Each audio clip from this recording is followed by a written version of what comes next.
Well, good morning, everyone, and especially you, Christopher Luxon. Thank you very, very much for giving up your time. I know how pressured and how little time you have, but we really do appreciate you coming on here this morning, Christopher. So thank you. Great to be with you. Yeah. Hey, just, having such a tight schedule made me think about how much your life has changed from that corporate busy life now to a busy politician. So how's it all transpired as far as juggling time goes, for a start?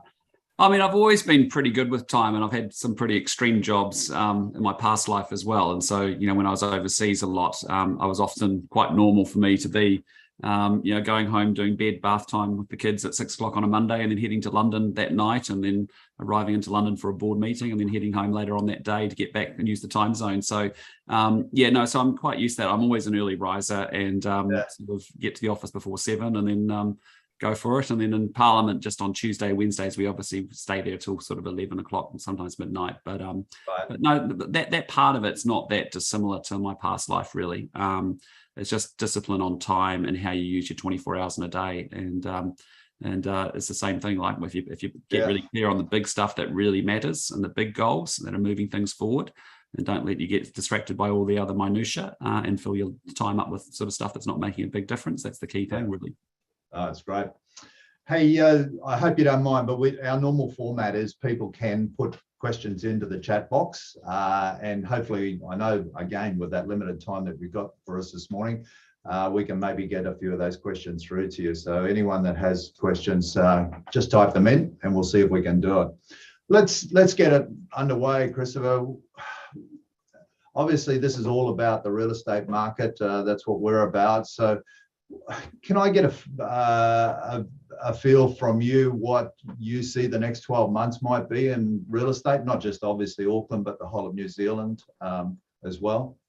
Yeah, look, I think the challenge is that, the real estate market's been propelled by very low interest rates and high levels of government spending and an overheated economy. And essentially, if you just take a step back and say what's been going on is that you've had a government with government spending that's been unprecedented, like we've never seen before in this country.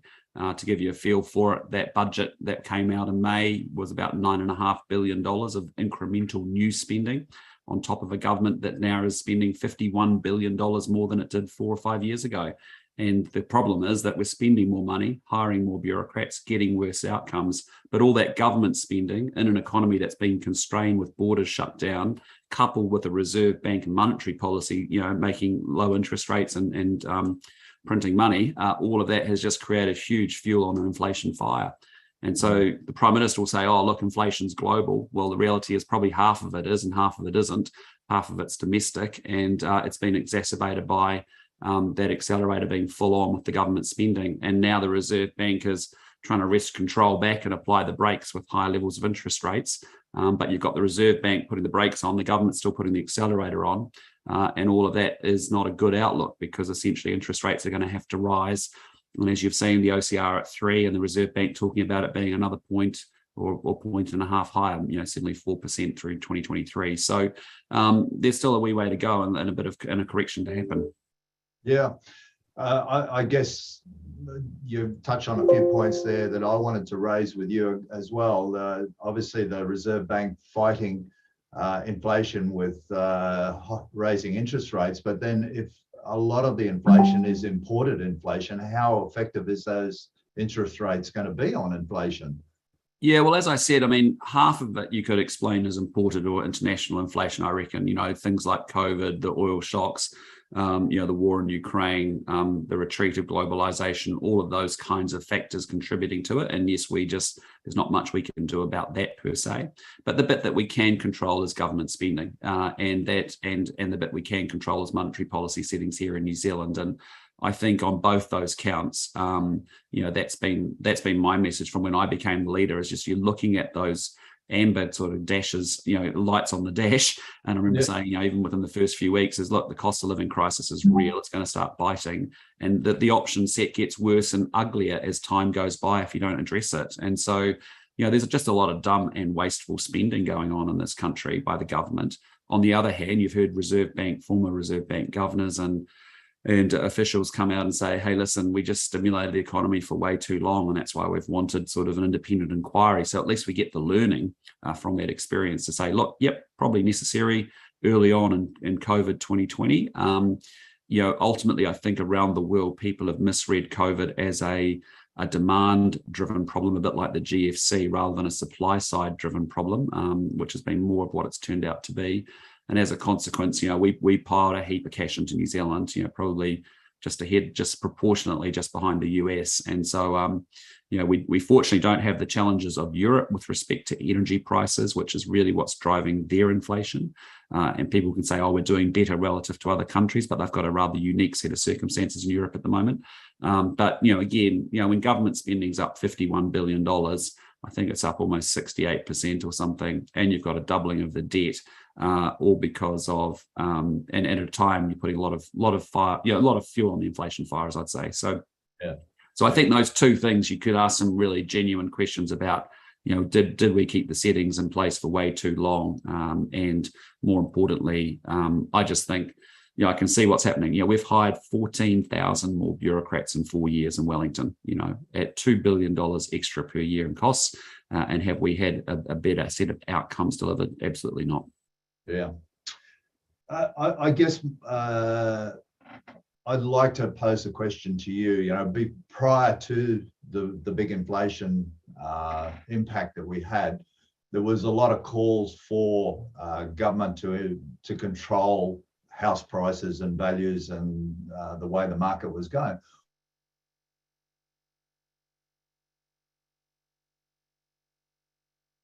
Oops, you're frozen there, I think, Len. What's your thoughts around that? What's your thoughts? What's your feel around that? Sorry, I think you cut out there on me a little bit, but I think I get the gist of the question, which is the core issue that we've got in the housing market in New Zealand is around housing supply, land supply, right? And, if you think about it, we're in a country the size of Great Britain and Japan with a lot less people and more expensive house prices. So a lot of it comes back to access to capital in this market, which is, and we're probably the second most restrictive in the OECD with respect to foreign direct investment. But the other big piece is really around land supply, and a lot of that's to do with infrastructure funding and how we finance urban infrastructure. And the second part really is around planning systems and our planning processes, which are pretty abysmal. And so when you see a doubling of resource consents, when you see a hospital that has bought the land next door in Epsom, and it's really being held up by one person taking them to the court, that all just says this isn't a place where we make it easy for ourselves to get things built and get things done and get things moving. So I think those are the big challenges really that New Zealand still faces is, we have plenty of land, we just aren't land supply, and therefore supply of houses is the problem. I guess that your response leads me to the hot topic of today. Front page of the Herald, big problems around the intensification of our cities. Obviously, there's a bipartisan central government policy there to bring on that, and yet we're seeing councils pushing back. What's your feel about that? What's your thoughts around that? Are we doing the right thing there?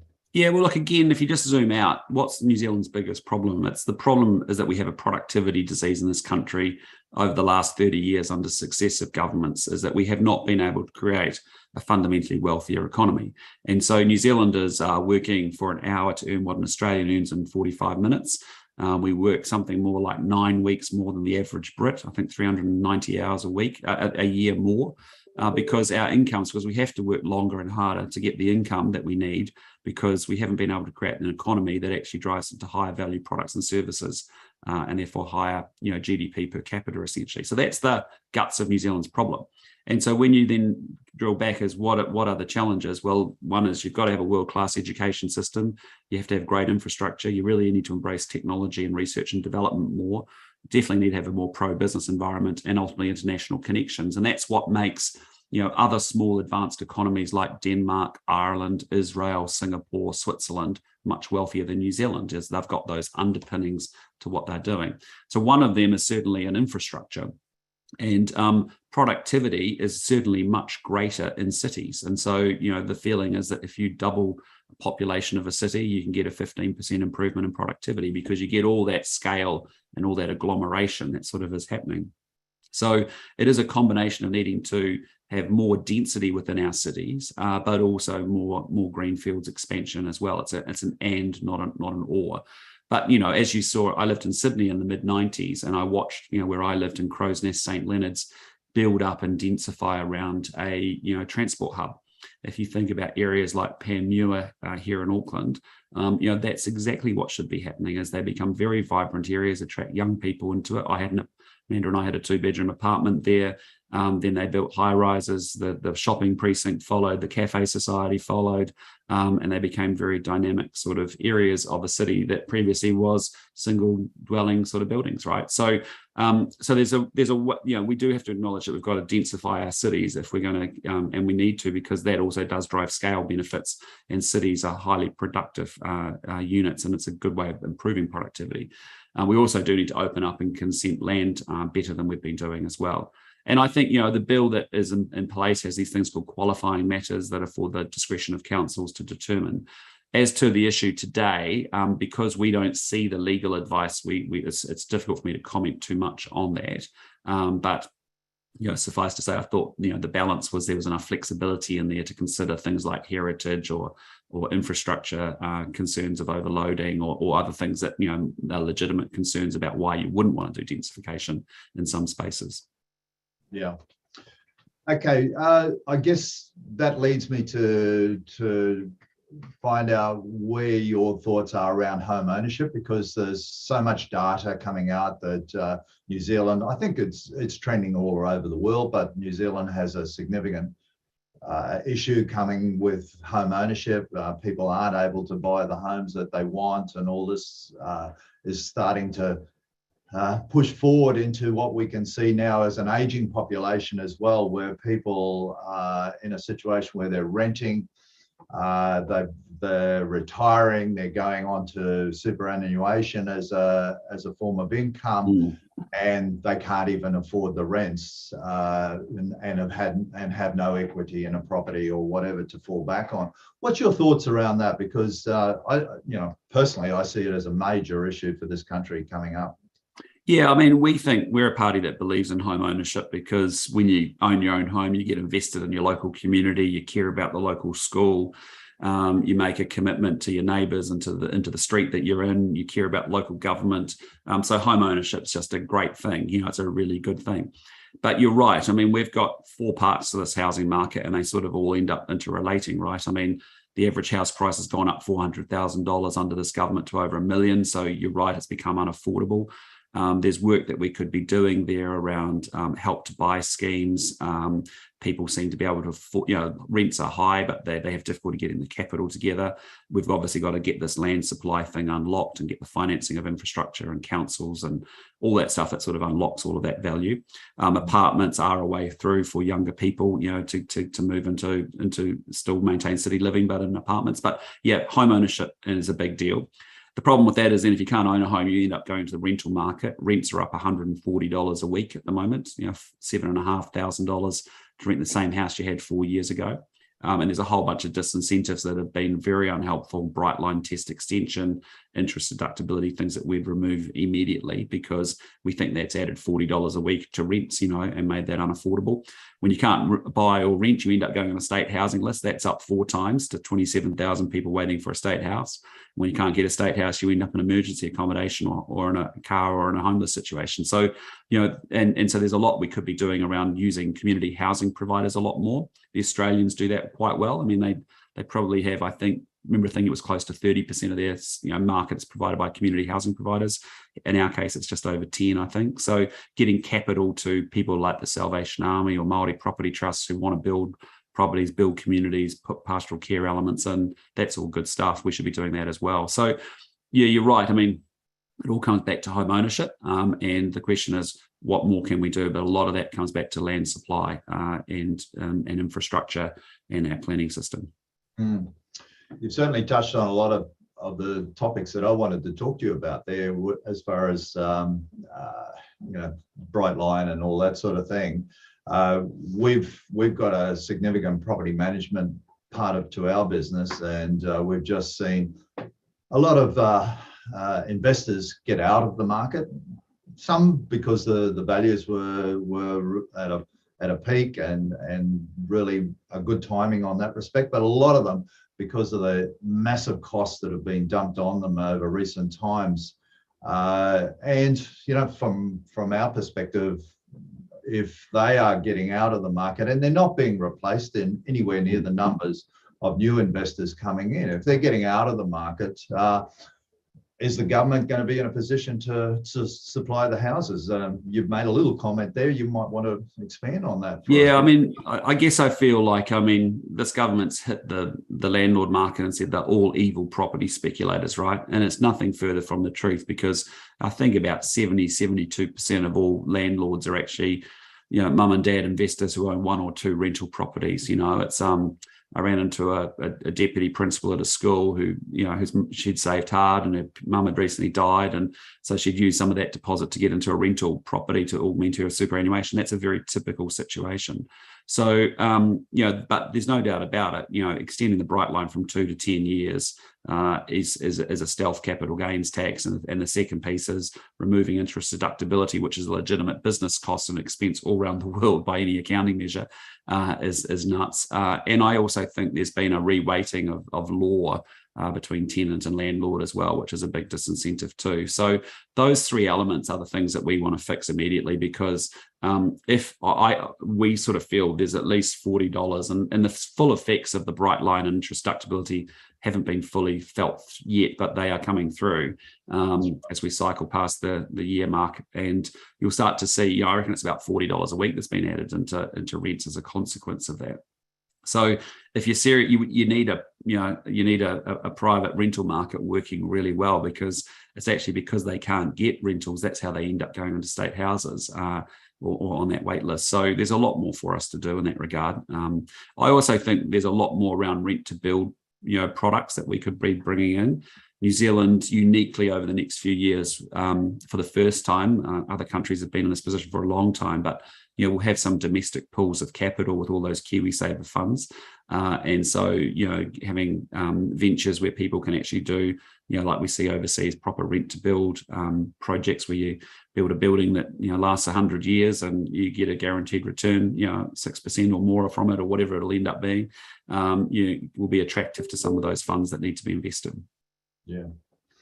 I guess our industry is so heavily linked with the construction side of the economy as well. So, and they've got their own issues, their own problems with some of its immigration restrictions on workers coming in, skilled workers that are really needed in that industry. Have you guys got any sort of plans around that to make work that better for us?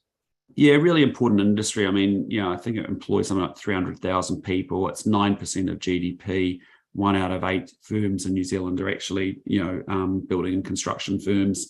I think it's generating about $30 billion worth of our GDP. But worryingly, 120 building and construction companies have gone to the wall this year already. And wow. So, and with the triple CFA, the financing changes that were made, which were just terrible, intended to shut down on payday lenders, but actually in predatory lenders, but ended up capturing people wanting to buy their first home, and with banks trapping banks into having to go through quite a lot of convoluted criteria, but also stopping some developers getting access to cash and as well.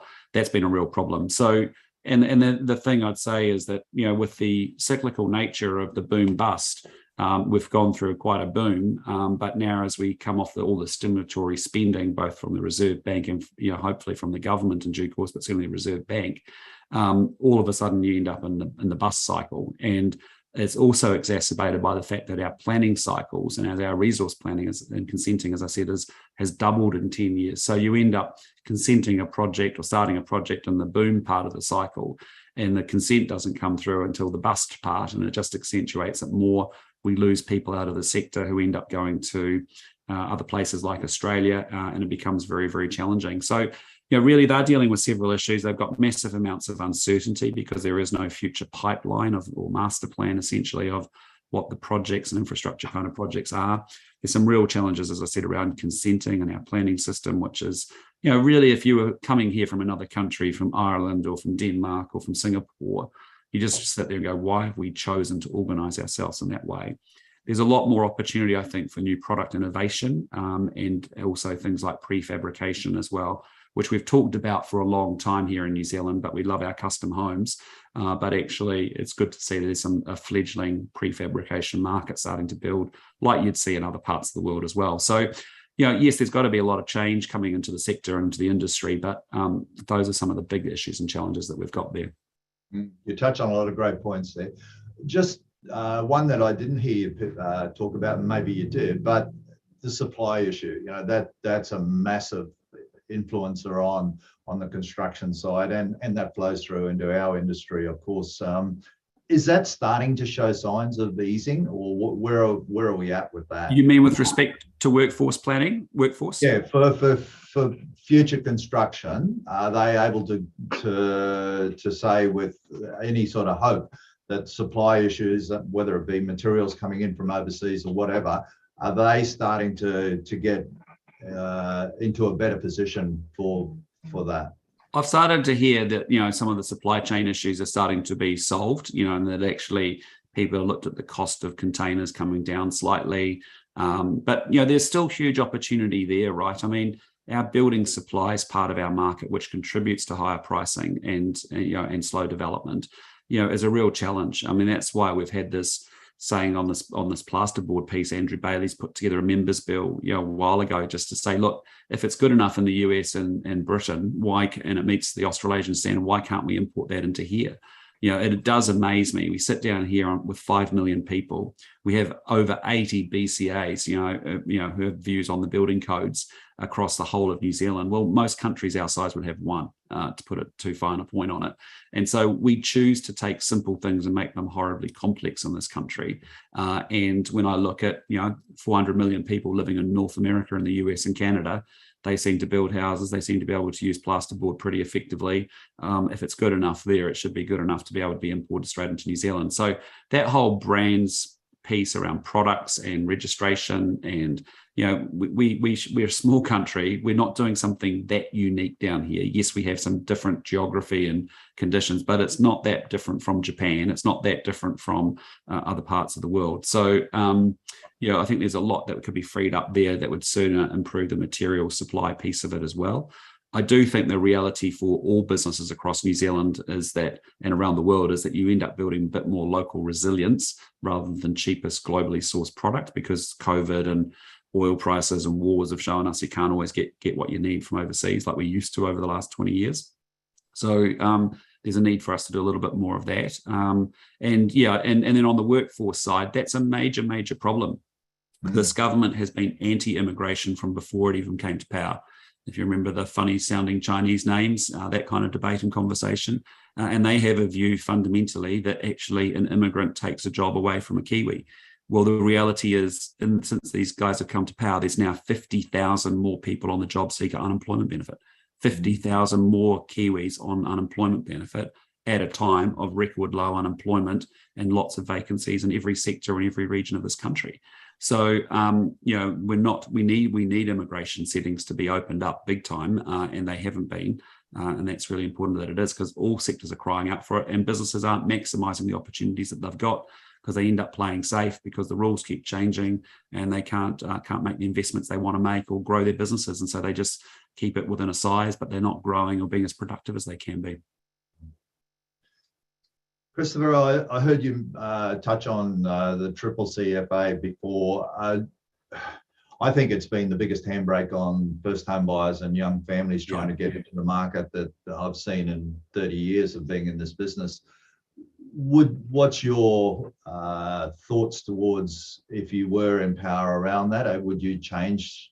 Yeah, big time. I mean, we've gone to the government actually and said, look, your intention of cutting down on predatory payday lenders, which is what we were led to believe was the objective of that legislation, and then how it was ultimately drafted, and all the feedback that was given through what's called the select committee process, where a bill goes through several readings and the public gets to consult on it and experts get to consult on it and banks made submissions on it.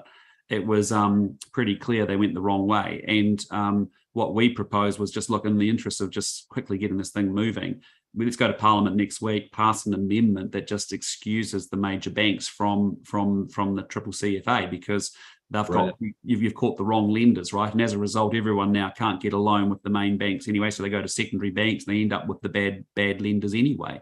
So it's just a classic case, and you see it with this government all the time, whether it's wetland legislation, whether it's this, where there's, you know, sort of an intention, whether it's good or not, who knows, but it ends up being just really sloppy and just poorly executed. It has all these unintended consequences or intended consequences.